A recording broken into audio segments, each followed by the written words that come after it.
problem for most Christians. They say, well, I read my Bible, I go to church, and nothing's better. What is unfinished? Dr. Tony Evans says the answer may be that we're serving something other than the Savior. It's something unfinished whenever you're hostage. Your obedience must be complete.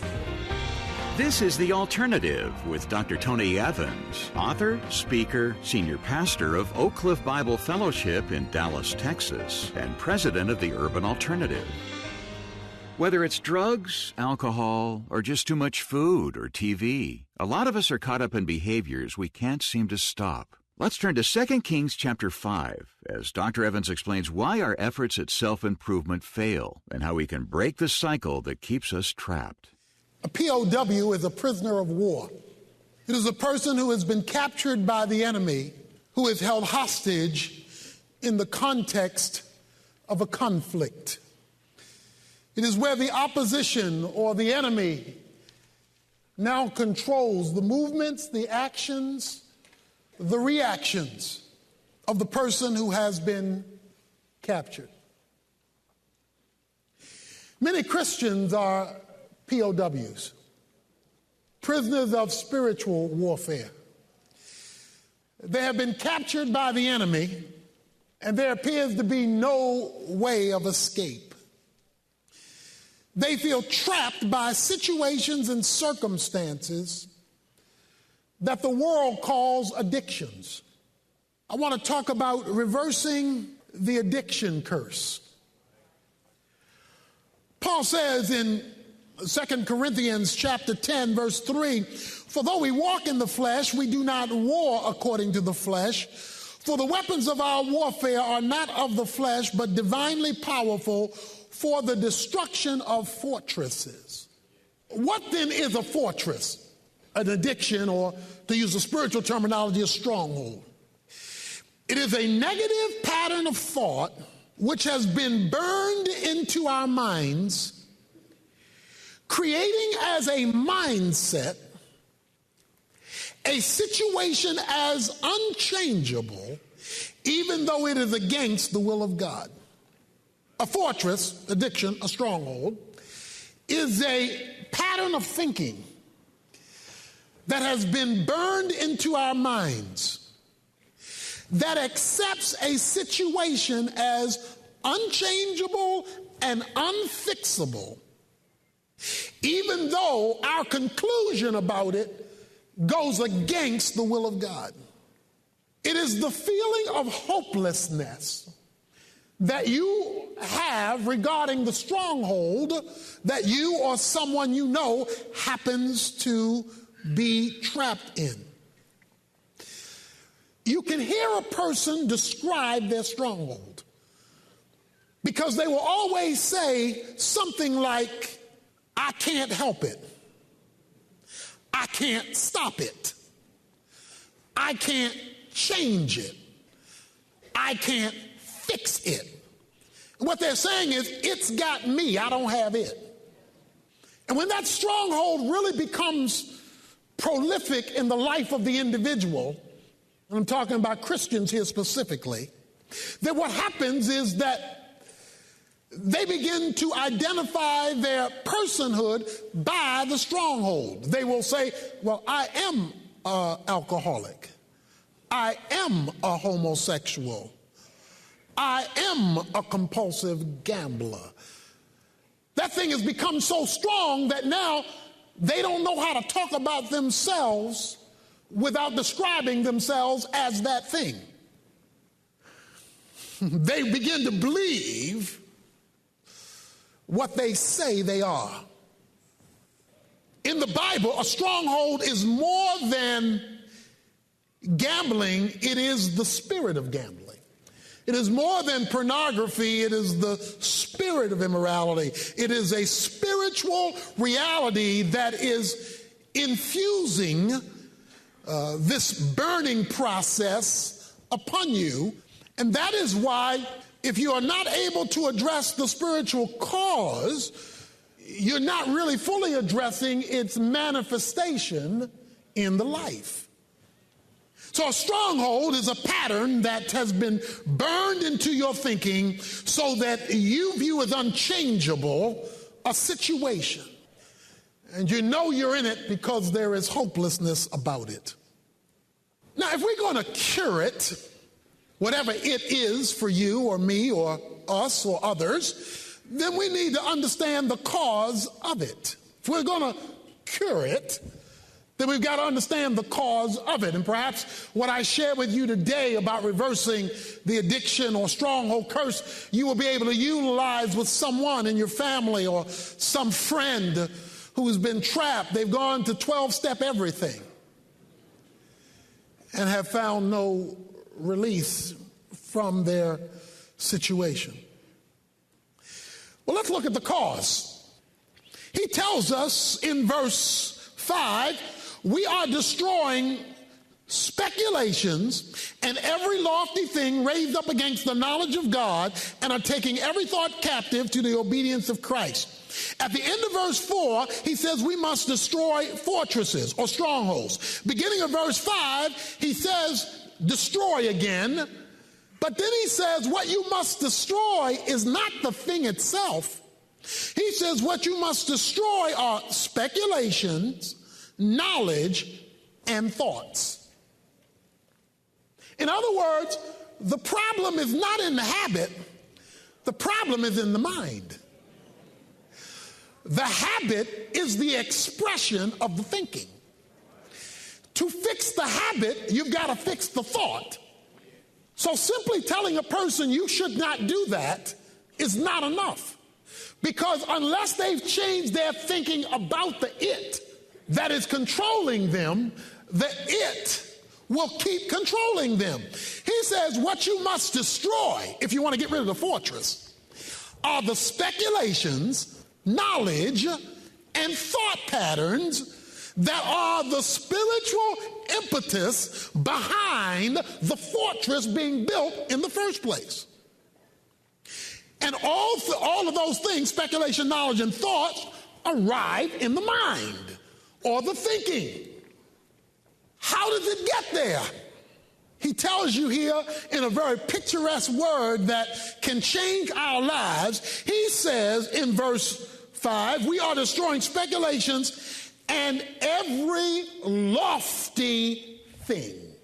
There it is.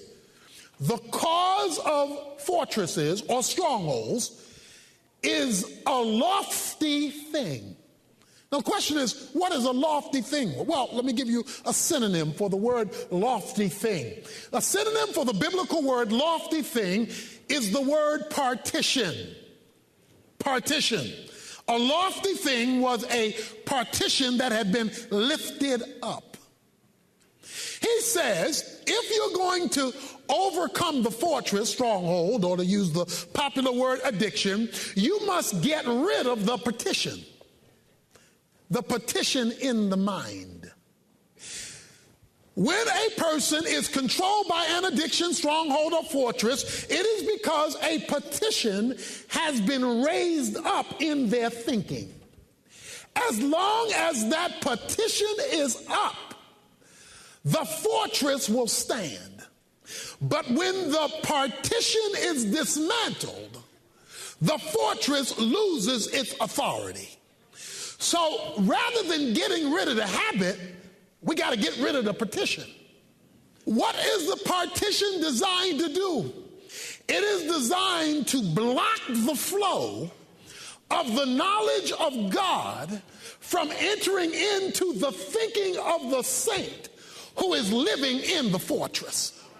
It wants to block out the free flow of spiritual truth crossing over into the thinking of the person in the fortress. So that's why there is no victory to be had. So now that we know the cause, what's the cure for this curse of addiction strongholds? What begins to change it? Please notice at the end of verse 4 he says, well, let me read verse 4 again. For the weapons of our warfare, the tools we use, are not of the flesh, that is humanly oriented, or conceived, but divinely, God, powerful for the destruction of fortresses. So the first thing we want you to know is fortresses must be destroyed, not remodeled. They must be dismantled. In other words, the partition in the room must be removed. You can't, don't see, because if you keep the partition in the room, you're going to be tempted to use it. You're going to be tempted to pull that thing out again. He says, no, the partition must be destroyed. And in the process of destroying the partition, we must destroy, verse 5, speculations, every lofty thing raised up against the knowledge of Christ. And we are taking every thought captive, thinking, mind, captive to the obedience to Christ. Now, let me tell you a secret. If you're told you have skin cancer, skin lotion is not your solution. Now, it may seem like a solution because it got skin on it. But skin lotion is not your solution to skin cancer because it doesn't have the potency to address the problem. If you have a brain tumor, taking 2 aspirin and lying down, that's not your solution because it does not have the power to address the problem. It's obvious whatever solution you've been trying is not the solution because it hasn't solved anything. So maybe the problem is a partition. Now let me tell you how the devil has to work this. This will help us to understand why there's got to be the destroying of fortresses. The devil has a kingdom. It's called the kingdom of darkness. Because that is the only place where he can function. In other words, he cannot function in this kingdom called light. He cannot, because that is foreign to his nature. So for him to control you and to control me, guess what he's got to do? He's got to drag us to his kingdom. See, he can't come over on this side and make it work. So he's got to get us on his side. And how does he do that? Well, the Bible says he's a liar and the father of lies. He's got to instill a non-truth within you, but make you think it's the truth. So he functions, the Bible says, as an angel of light. But he functions as an angel of light, making him look like the real thing, only to get you to operate in the realm of darkness. And so that is how he tries to control us. Dr. Evans will tell us more about why our worldly solutions can't solve spiritual problems when he returns in a moment with part 2 of this message from his series, Living Above the Circumstances. It explains how to get more out of life no matter what your situation may look like. And right now, for a limited time, this entire 2-volume set is yours as our gift when you help us keep Tony's teaching on this station with a contribution of any size. We don't want you to miss out, so don't wait. Visit tonyevans.org today, where you can find all the details and make your request. Or call our 24-hour resource center at 1-800-800-3222. I'll repeat that information for you later after part 2 of today's lesson and this. Coming to theaters April 29th and 30th. The Bible makes it clear that you know when God has cursed a land, when its fathers are nowhere to be found. Dr. Tony Evans says that what becomes of the next generation of men depends on what happens with this one. It is a fool who says, I do not tell my children what to believe. Because if you don't, someone else will. Kingdom Men Rising, a new film from Lifeway and Tony Evans that empowers men to be strong, courageous, loving leaders who can change the course of their kids' lives. Our kids need to see men in their midst who love God and who love them. Every man you know needs to see Kingdom Men Rising in theaters April 29th and 30th only. Featuring Tony Evans along with Troy Vincent, John Kitna, Tony Dungy, Tim Brown, Kirk Franklin, Lecrae, and many others. Visit tonyevans.org for locations and showtimes. There is only one thing that can beat a lie, and that's the truth. There is only one thing that can beat a lie, and that's the truth. And you shall know the truth, and the truth shall set you up. Now, what that means is If you're not free and I'm not free, either we don't know the truth or are not utilizing the truth that we know, or God is a liar.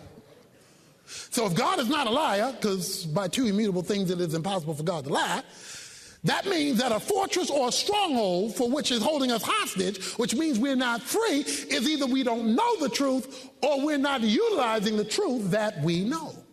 Let's try to illustrate it this way. A great biblical illustration. Great biblical illustration. In Joshua chapter 6, the walls of Jericho come tumbling down. It's a fortress. It's a walled city. It's a stronghold.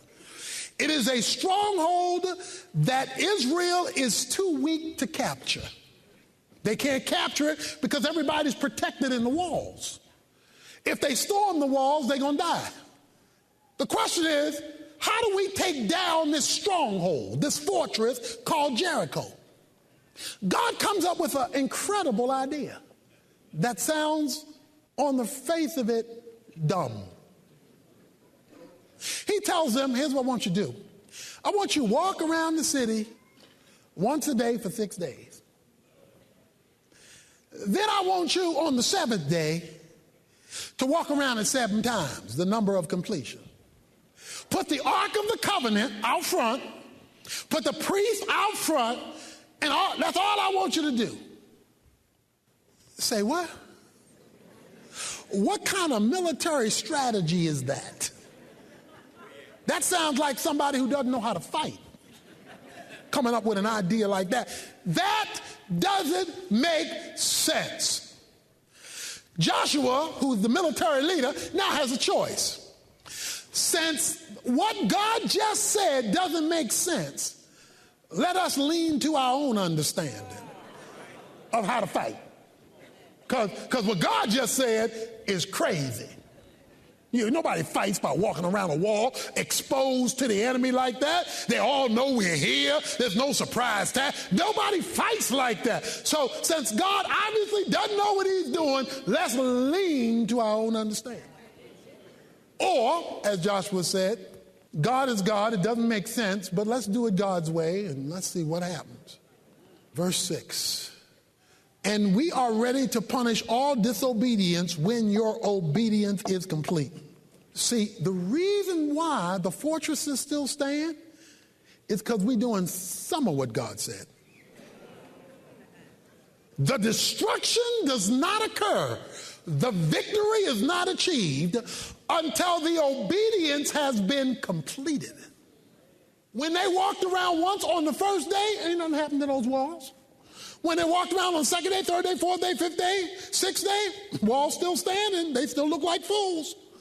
They walk around once on the seventh day, twice on the seventh day, 3 times on the seventh day, 4 times on the seventh day, 5 times on the seventh, 6 times on the seventh day. Nothing's happening because they weren't finished.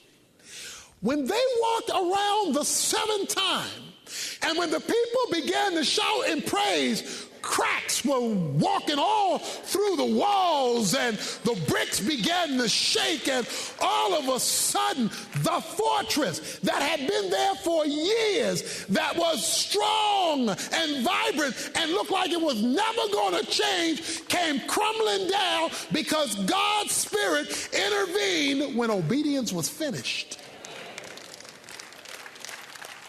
Your obedience must be complete. Part of the problem for most Christians, they say, well, I read my Bible, I study, I pray, I go to church, and nothing's better. What is unfinished? There's something unfinished. There's something unfinished whenever you're a hostage. Your obedience must be complete. Whenever there's somebody on drugs that I know and I can get them there, I send them up to a group in New Jersey. This is the most unique place. You come in with your drug problem, and they start off just the opposite. You are not a drug addict. If they're a Christian, you are not a drug addict. You are a blood-bought child of the living God who already has been given victory over drugs. That's who you are. Now, you know what they have to do now? Every time they run into somebody that day who's in this drug rehabilitation program, that's how they have to identify themselves. Not as a drug addict, but as a blood-bought child of God who already has victory over drugs. All of a sudden, after a week or two, they begin to believe that.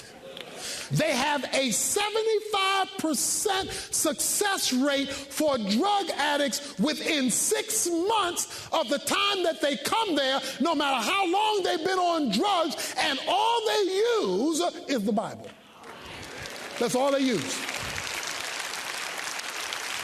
Because they understand that the action is not the problem, it's the mind that's the problem. The action is simply the expression of the problem. But we don't do that. We don't meditate that way. We don't rehearse what God says. We spend all our time on the telephone rehearsing what people think. And we wonder why nothing's changing. Because there's no power in human thought when it comes to a stronghold, because a stronghold is spiritually based. Dr. Evans will come back in a moment with a final illustration to wrap up our message, so be sure to stay with us.